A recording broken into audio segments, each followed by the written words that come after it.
श्री हरिदास राधे राधे भक्तों, कैसे हैं आप सब। आशा यही करती हूँ कि आप सब भक्त लड्डू गोपाल जी की कृपा से बहुत अच्छे होंगे।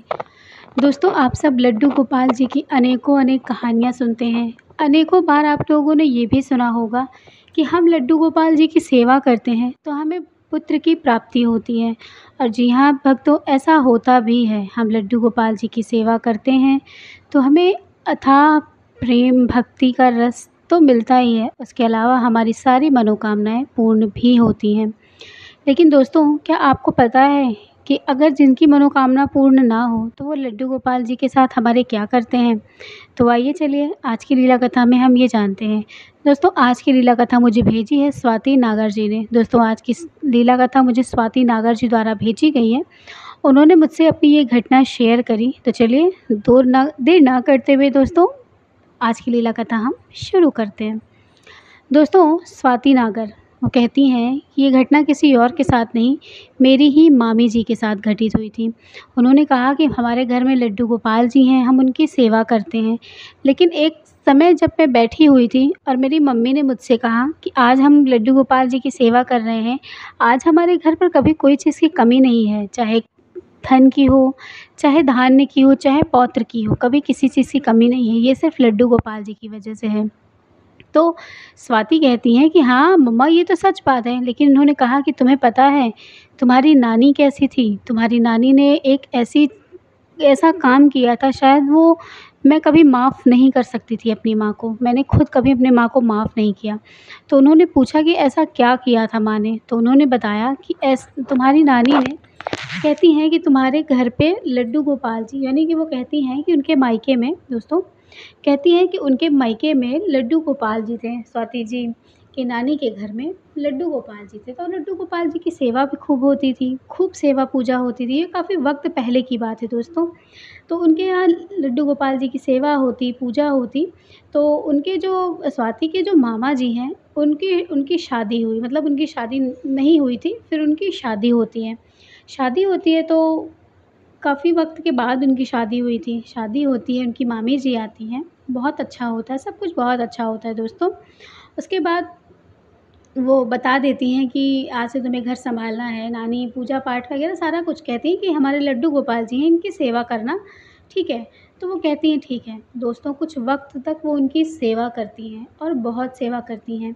लड्डू गोपाल जी एक ऐसे हैं ही दोस्तों, जैसे भगवान जी का प्रेम ऐसा होता है ना कि हम उनका बहुत ही सुंदर सा मुखड़ा देख कर के ही ना, हम उनको देख कर के ना बिल्कुल, कहते हैं ना कि बिल्कुल हम कुछ, हमें याद ही नहीं रहता, हम निशब्द हो जाते हैं उनके मुखड़े को देख कर के। तो बस ऐसा उनके साथ भी था। दोस्तों, उनकी जो मतलब जो उनकी मामी थी दोस्तों, वो हमेशा लड्डू गोपाल जी की सेवा करती थी, बहुत अच्छे से करती थी। नानी भी ये देखकर बहुत खुश थी कि चलो कम से कम लड्डू गोपाल जी की सेवा तो कर रही है। और वो लड्डू गोपाल जी काफ़ी पुराने थे, तो उनकी सेवा वो हमेशा किया करती थी। दोस्तों, इसी तरह से 2 साल बीत गए। अब नानी को एक चीज़ खटकने लगी कि 2 साल हो गए हैं, अभी उसको कोई भी बच्चा नहीं हुआ। तो नानी हमेशा उनसे कहती कि अब मैं कुछ नहीं जानती, अब बस मुझे पोते का मुँह दिखाओ, चाहे जैसे करके। तभी वो जा कर के कहती कि सच में माँ तो सही कह रही हैं, क्योंकि अभी बच्चे तो हुए ही नहीं, वो भी 2 साल बीत गए हैं धीरे-धीरे। तभी वो कहती हैं कि माँ जी, जब किस्मत में होगा तो मिल जाएगा। हमारे लड्डू गोपाल हैं ना, वो ज़रूर हमारे लिए कुछ अच्छा करेंगे, आप बिल्कुल परेशान ना हो। तभी वो गुस्से में कहती हैं कि कोई लड्डू गोपाल नहीं, बस मैं चाहती हूँ कि अगले 9 महीने में तुम्हें एक बहुत ही सुंदर सा बेटा जन्म देना है, जो कि हमारे घर परिवार के लिए, हमारे घर का वो चिराग बन सके, रोशन कर सके। ये सुन कर के वो, मतलब बहुत ही अजीब तरीके से उनकी तरफ देखने लगती हैं। वो कहती हैं कि माँ जी ने तो कभी पहले ऐसा कहा नहीं, आज वो ऐसा क्यों कह रही हैं? तभी वो कहती है, माँ जी ये तो भगवान की देन है ना, मैं क्या ज़बरदस्ती क्या नहीं चाहती कि मुझे बच्चे ना हों, मैं चाहती हूँ कि मुझे बच्चे हों। लेकिन मैंने ये कभी नहीं चाहा था कि मुझे, मतलब इतनी देर में हो, मैंने भी नहीं चाहा, कोई भी माँ नहीं, कोई भी इंसान ये नहीं चाहता औरत कि वो देर से माँ बने। सब चाहते हैं कि वो मातृत्व का सुख पहले ही उठा लें। लेकिन दोस्तों, ऐसा कुछ भी नहीं हुआ। वो बहुत गुस्सा करती थी, बहुत गुस्सा करती थी, हर रोज़ वो गुस्सा करने लगी थी कि बस मैं कुछ नहीं जानती, मुझे 9वें महीने चाहिए। दोस्तों, उसी तरह से 9 महीने बीत जाते हैं 9 महीने और बीत जाते हैं दोस्तों, लेकिन कुछ भी नहीं होता। फिर वो डॉक्टर्स को दिखाती हैं, डॉक्टर्स को दिखाती हैं जो वैद्य वग़ैरह होते थे उस टाइम पर, तो उन्होंने ब दिखाया उनको। जब उनको दिखाया तो पता चला कि वो कभी माँ नहीं बन सकती। ये सुन कर के उनकी नानी को तो ऐसा लगा जैसे उनके पैरों तले ज़मीन खिसक गई। वो घर आती हैं और अपने जो उनकी बहू होती है वो उनसे कहती हैं कि बैग अपना सामान बाँधो और निकलो मेरे घर से। तभी जो स्वाति के मामा जी होते हैं वो कहते हैं कि ऐसा क्यों कह रही हो माँ? तभी कहती हैं कि अरे मुझे पता नहीं था, मैंने 3 साल ऐसे ही गँवा दिए इस गँवार के पीछे। मुझे पता होता कि ये बाँझ है, ये माँ नहीं बन सकती, तो मैं इसे कब का इस घर से कूड़े की तरह फेंकती। तभी वो कहती हैं कि माँ जी ऐसा नहीं है। तभी वो कहती हैं कि अच्छा ऐसा नहीं है, वैद्य ने बताया ना तेरे हाथ की नब्ज़ चेक करके कि तू कभी माँ नहीं बन सकती। तू पागल हो गई है, मैं तुझे इस घर में कभी नहीं रखूँगी। अब मैं मेरे बेटे की दूसरी शादी करूँगी। अब वो बहुत ज़्यादा मतलब उन मायके वाले को उनके बुलाया गया, बताया गया कि वो माँ नहीं बन सकती और अपनी बेटी को ले जाएँ। ना चाहते हुए भी उनकी मामी जो थी उनको वहाँ से जाना पड़ा, ना चाहते हुए भी दोस्तों। इसके बाद उनकी मामी वहाँ से चली जाती हैं, बहुत रोती हैं, बहुत गिड़गिड़ाती हैं, लेकिन वो नहीं मानती। उसके बाद उनके नानी बहुत सख्त थीं। स्वाति की मम्मी कहती हैं कि हमारी माँ बहुत सख्त थी। उसके बाद वो कहती हैं कि हमारी शादी भी बहुत कम उम्र में हो गई थी। हम 15 साल के थे तभी हमारी शादी हो गई थी। हमें पढ़ाई-लिखाई तो हमारी माँ ने नहीं कराया था। यहाँ आने के बाद कहती हैं स्वाति की मम्मी कि तुम्हारे पापा ने मुझे पढ़ाई करवाई, बाकी मैं पढ़ाई भी नहीं करती थी। ये सुन कर के स्वाति को बहुत ही अजीब लगा। वो कहती थी कि नानी इतनी क्रूर कैसे थी? उन्होंने कहा कि क्रूरता की हद तो अभी नहीं पार हुई थी बेटा, क्रूरता की हद तो अब पार होगी, जब मैं तुम्हें आगे की घटना बताऊँगी। तो उन्होंने कहा ठीक है मम्मी बताओ।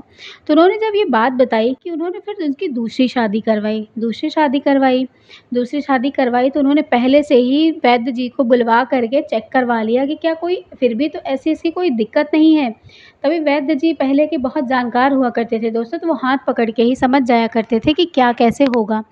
तो उन्होंने कहा कि नहीं, इसका सब कुछ ठीक है, इसके गुण लक्षण भी ठीक हैं, बस आप इससे शादी कर लीजिए। तो वो शादी करते हैं। जो उनके मामा थे वो बिल्कुल तैयार नहीं थे, लेकिन नानी के डर के मारे वो शादी कर लेते हैं।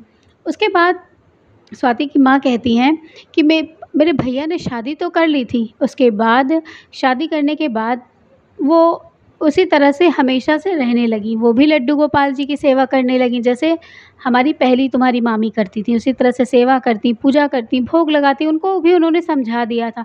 पूरी घर की ज़िम्मेदारियाँ सँभालने के लिए दे दी थी। उन्हें घर की चाबी भी दे दी थी कि ये लो तुम पूरी ज़िम्मेदारियाँ अब तुम्हारे ऊपर हैं। सारा कुछ तुम सँभालो, रखना-उठाना सब चीज़ तुम करो। दोस्तों ये सब देख कर के वो बड़ी हैरान हो गईं। उन्होंने कहा कि मतलब मुझे इतनी ज़िम्मेदारी? उन्होंने कहा हाँ, कि तुम इस वंश को का वारिस मतलब इस पूरे घर को एक चिराग दोगी, तो सारी ज़िम्मेदारियाँ तुम्हारे ही ऊपर है। तो वो भी खुश हो गई कि चलो ठीक है, अच्छी बात है हमारी सासू माँ हमें इतना मानती हैं। उसके बाद दोस्तों पूजा लड्डू गोपाल जी की करती रहीं हर रोज़। वो भी कान्हा जी से हमेशा मनाती कि हे कान्हा जी, मेरे बहू की गोद भर दो। और मेरी बहू की गोद भरना तो उसमें सिर्फ़ बेटा ही होना चाहिए। अगर बेटा नहीं हुआ ना तो मैं आपकी पूजा करना तो हमेशा से छोड़ दूँगी। आपको तो ये पता ही है कि मैं कितनी ज़िद्दी हूँ। वो लड्डू गोपाल जी से भी ऐसी बातें कह देती और अपने बहू से कहती कि बहू तू 9 महीने कोई काम नहीं करेगी, बस मैं यही चाहती हूँ कि तू सिर्फ़ एक बेटा जने बस, और कुछ भी नहीं। वो भी हमेशा डरी-डरी रहती कि अगर बाई चांस अगर मुझे बेटी हो गई तब मैं क्या करूँगी? तभी वो हमेशा कहती कि बस बेटे का नाम ले, बेटे का नाम ले, बेटी का नाम नहीं। अगर बेटी हुई ना तो तेरे लिए अच्छा नहीं होगा, तेरे लिए भी खतरा ही समझ। ये सुन कर के वो और डर जाती। वो जा कर के कहती स्वाति की मम्मी कि मामा जी से कहती। मामा जी कहते कोई बात नहीं, तुम परेशान मत हो, बेटा ही होगा। दोस्तों इसी तरह से 9 महीने बीत जाते हैं, 9 महीने हो जाते हैं। उसके बाद उनकी डिलीवरी का वक़्त आ जाता है। जब उनकी डिलीवरी कराई जाती है, पहले के ज़माने में घर में डिलीवरी कराई जाती थी तो दाई माँ को बुलाया जाता था। दाई माँ आती थी, दाई माँ घर में थी, मतलब डिलीवरी का लेबर पेन उनको शुरू हो चुका था। उसके बाद वो कुछ घंटों के बाद एक बहुत ही सुंदर सी बेटी को जन्म देती हैं। दोस्तों बेटियों को जन्म दिया था उन्होंने, 10 मिनट बीत गए, 15 मिनट बीत गए, वो जो बेटी थी वो रो ही नहीं रही थी। उसके कुछ देर के बाद दोस्तों उनके पेट से एक और बेटी आई, यानी कि उन्हें जुड़वा बेटियाँ हुईं। 2 बेटियों को देख कर के उनके जो वो थी सासू माँ थी वो बिल्कुल आग बबूला हो गईं। वैसे ही दर्द में कराहते हुए अपनी बहू को छोड़ कर के बाहर निकल आईं और उन्होंने आते ही अपने बेटे को पकड़ के कहा, सुन, तेरी लुगाई ने बेटी जनी हुई है, अब तू सोच कि तुझे क्या करना है। उन बेटियों को अभी के अभी तो ठिकाने लगा कर आ। मैं नहीं चाहती कि कोई भी हमारे यहाँ जाने कि उसे बेटी हुई है, वो भी एक नहीं 2-2। ये सुन कर के वो कहती है कि तुम्हारे मामा बिल्कुल हैरान रह गए। उन्होंने कहा कि आप कैसी बातें कर रही हैं मम्मी? मतलब वो अपनी माँ से कहते हैं कि आप कैसी बात कर रही हैं? लेकिन वो कहती हैं कि नहीं, मैं जितना कह रहा हूँ, मतलब वो कहती है कि जितना मैं कह रही हूँ उतना तू कर। वो कहते हैं कि माँ ऐसा कुछ नहीं हो सकता। वो कहते हैं कि तू मेरे खिलाफ जाएगा। वो रोने लगती हैं और कहती हैं कि तेरे बाबूजी थे, तब मेरी सारी बात सुनते थे, तू मेरी कोई बात नहीं सुनता। तभी वो कहते हैं कि माँ ऐसा कुछ भी नहीं है। आपको क्या लगता है कि उसको बेटियाँ हुई हैं, एक नहीं 2, तो मैं क्या करूँ, उसकी बेटियों को बाहर फेंक कर आ जाऊँ? तो कहती हैं हाँ, बिल्कुल तू इनकी बेटियों को बाहर फेंक कर आ। अगर तू ऐसा नहीं करेगा ना तो तू सोच लेना कि मैं क्या करूँगा। तभी वो कहते हैं कि क्या करेंगी माँ, आप मेरी तीसरी शादी करवाएँगी? और अगर उसको भी बेटी हुई तब क्या करेंगी आप? बेटी तो भगवान का रूप होती हैं, चाहे हमें दुर्गा होती हैं, शक्ति होती हैं, आप भी तो एक बेटी हैं ना, आप भी तो किसी के घर जन्म लेकर आई हैं ना। तभी वो कहती हैं मैं इसीलिए तो नहीं चाहती कि कोई बेटी हो, मैंने भी अपना घर छोड़ा है और मैं नहीं चाहती कि बेटियाँ कोई पैदा हों तो वो अपना घर छोड़ें, इसलिए मैं चाहती हूँ कि बेटा पैदा हो। इसलिए मैंने ये सब किया और मैं चाहती हूँ कि बेटियाँ इस घर में नहीं होनी चाहिए। इतना कह कर के वो वहीं से तमतमा करके दोस्तों गुस्से में चली जाती हैं। उसके बाद बेटियों को देख कर के जो उनकी पत्नी थी, वो उनकी हालत ख़राब हो गई थी कि एक नहीं 2-2, जो कहते हैं ना कि बच्चे पैदा होने के बाद जो सुख मिलता है, वो सुख उनका दुःख में बदल गया। बेटियों को देख कर के उनकी हालत ख़राब हो गई। वो तुरंत अपने पति की ओर देखते हुए कहीं कि अब माँ जी क्या कहेंगी? लेकिन दोस्तों उन्होंने कहा कुछ नहीं कहेंगी, मैं हूँ ना, बिल्कुल परेशान मत हो, माँ कुछ नहीं कहेंगी। तभी वो कहती हैं कि माँ ने कहा था ना कि मेरे लिए खतरा होगा। वो कहती थी वो तुम्हें क्या करेंगी? कुछ भी नहीं कहेंगी, बहुत ज़्यादा से ज़्यादा करेंगी तुम्हें गालियाँ देंगी, चिल्लाएँगी और क्या करेंगी? और कुछ नहीं होंगी। और वैसे भी तुमने खुद से तो पेट में अपने बच्चे को रख नहीं लिया था ना बेटी, जो भी होता है सब हम दोनों ने मिलकर किया है।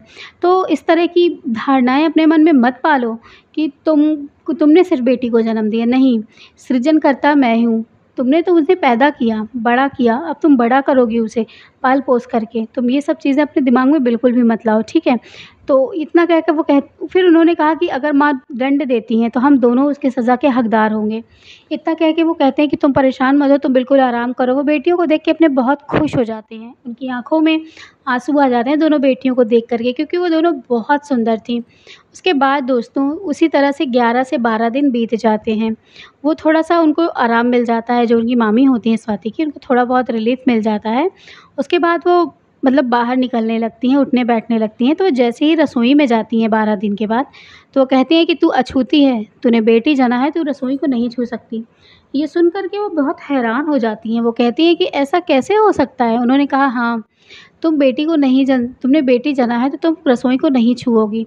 मतलब हर चीज़ के लिए मना कर दिया जाता, पूजा घर में जाने के लिए मना कर दिया जाता। पूजा घर में जाने के लिए दोस्तों इसलिए मना कर दिया जाता क्योंकि उन्होंने पूजा भर की घर की जो फाटक होता है, यानी कि जो दरवाज़ा होता है, वो उसमें ताला लगा दिया था।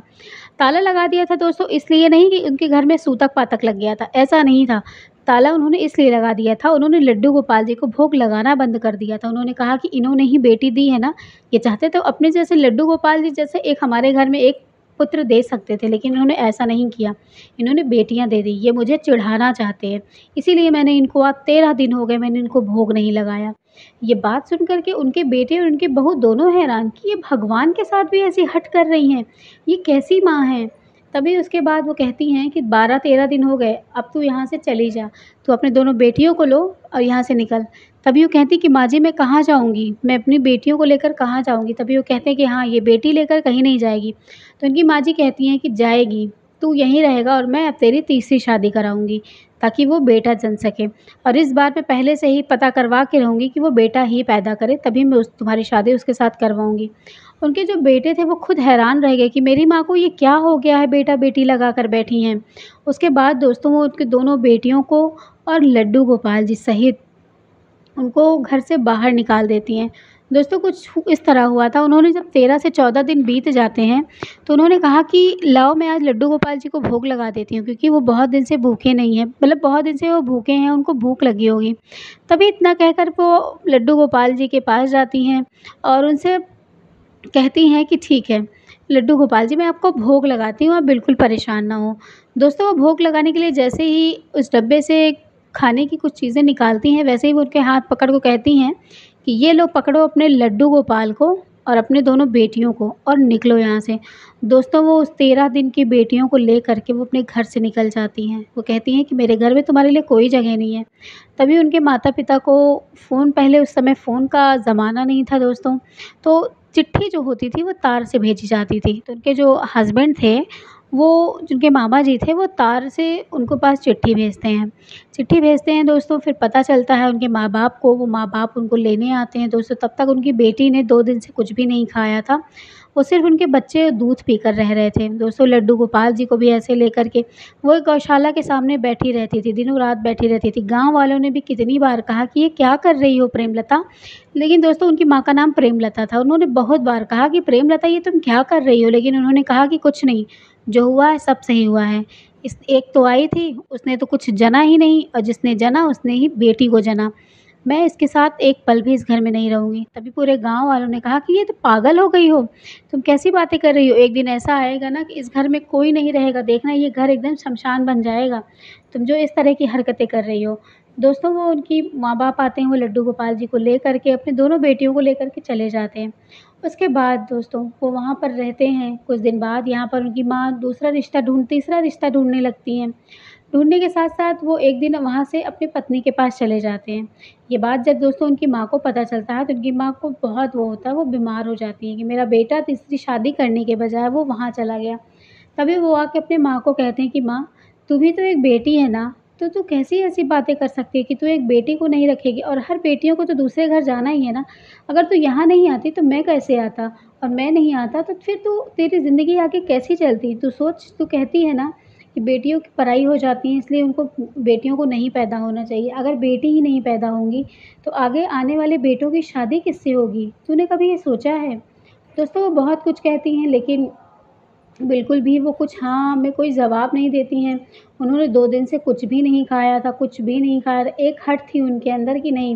तभी उन्होंने कहा कि आपने सब तो किया कि आपने लड्डू गोपाल जी को भी घर से बाहर निकाल दिया। भला ऐसा कोई करता है? भगवान है वो? तभी उन्होंने कहा कोई भगवान नहीं है, मैं कोई भगवान नहीं मानती। दोस्तों उसके बाद अचानक से उनकी जो माँ होती हैं, वो घर में ही रहती हैं, पता नहीं क्या होता है, 2-3 दिन के बाद पता चलता है कि उनको साँप ने काट लिया। साँप ने उनको काट लिया था दोस्तों, और कहीं और नहीं दोस्तों, साँप ने उनको उनके कमर में काट लिया था। उनके कमर में शायद किसी वजह से क्या हुआ था, ये तो किसी को नहीं पता, लेकिन जब बाद में अंदर लोग गए, तो पता चला कि उनको साँप ने काट लिया और वो वहीं पर मरी पड़ी हुई थीं। तो फिर उनके बेटे को बताया गया, क्योंकि वो मायके में ही रह रहे थे उनके, अपने ससुराल में वो रह रहे थे, तो वो आए, उनका अंतिम संस्कार किया गया। उसके बाद सब पूरे गाँव वालों ने यही कहा कि जैसी करनी वैसी भरनी, जैसे भगवान को इन्होंने बाहर निकाला था, भगवान ने इनको भी हमेशा के लिए इस दुनिया से ही बाहर कर दिया। तो उसके बाद वो अपने बेटियों को दोनों को लेकर के, जब उनकी सासू माँ मर जाती हैं, तो वो आती हैं, बहुत रोती हैं, मतलब बहुत रोती हैं कि एक सासू माँ ही तो थी जो बहुत कुछ भी हो, एक बच्चे के लालच में ही उन्होंने प्यार दिया, लेकिन प्यार तो दिया था, कभी एक काम नहीं छूने दिया था। हमेशा यही कहती थी कि बहू कुछ भी मत कर, बस मुझे बेटा चाहिए। तो इसीलिए वो बहुत रो रही थी। उसके बाद दोस्तों फिर वो, उनका अंतिम संस्कार किया जाता है, फिर वो दोनों बेटियों और लड्डू गोपाल जी के साथ अपने घर में आ जाती हैं और घर में रहती हैं, लड्डू गोपाल जी की सेवा करती हैं दोस्तों। और भगवान की कृपा से उनको फिर से कुछ समय के बाद उनको बेटा पैदा होता है दोस्तों। लड्डू गोपाल जी साक्षात उनके घर आए थे। उसके बाद 2 बेटियाँ और 1 बेटा लेकर के वो हमेशा खुश रहते हैं उस घर में, और अपनी माँ को कहते हैं कि माँ, अगर तूने कुछ दिन सब्र कर लिया होता ना, तो शायद तू आज पोते का अपने मुँह देख पाती। लेकिन तूने अपनी ज़िद के और अकड़ के कारण तूने अपने बेटे का, अरे तुम 2 बेटियों को पाल लेती, उसके बाद तो बेटा होता ही ना। लेकिन तुमने ऐसा नहीं किया, तुमने अपनी ज़िद और हठ में आकर हम सबको घर से निकाल दिया, और आज उसका ये नतीजा है। उसके बाद वो कहते हैं कि अब मैं इस बात को वो याद नहीं करना चाहता। तो दोस्तों जब स्वाति की मम्मी जी ने ये घटना जब स्वाति को बताई, तो स्वाति बिल्कुल हैरान रह गई। उन्होंने कहा क्या ऐसा भी होता है कि हम लड्डू गोपाल जी की सेवा करते हैं? ज़रूरी नहीं है कि हम लड्डू गोपाल जी की सेवा करें दोस्तों, तो हमें सिर्फ़ बेटा ही हो, ऐसा ज़रूरी नहीं है। भगवान की पूजा करने से हमारी कोख पवित्र हो जाती है। और आपको एक बात शायद नहीं पता होगी दोस्तों, या काफ़ी लोग जानते होंगे, कहते हैं कि पहली संतान अगर बेटी होती है तो उसकी कोख पवित्र मानी जाती है। बेटे होने से कोख को पवित्र नहीं माना जाता। तो सोचिए, जब भगवान ने हम सब बेटियों को पैदा होने पर कोख को पवित्र बता दिया, तब हम इंसान कैसे ऐसी सोच रख सकते हैं कि बेटा नहीं होगा, बेटियाँ होंगी, तो हमारे लोगों का क्या होगा? तो दोस्तों आज की थी ये घटना आप सभी को कैसी लगी मुझे ज़रूर बताइएगा। जो उनकी माँ थी उनको तो फल मिल गया। तो दोस्तों स्वाति जी ने मुझे ये घटना भेजी थी। चलिए मिलूँगी लड्डू गोपाल जी की फिर से एक नई लीला कथा के साथ, तब तक के लिए राधे राधे, जय श्री कृष्णा।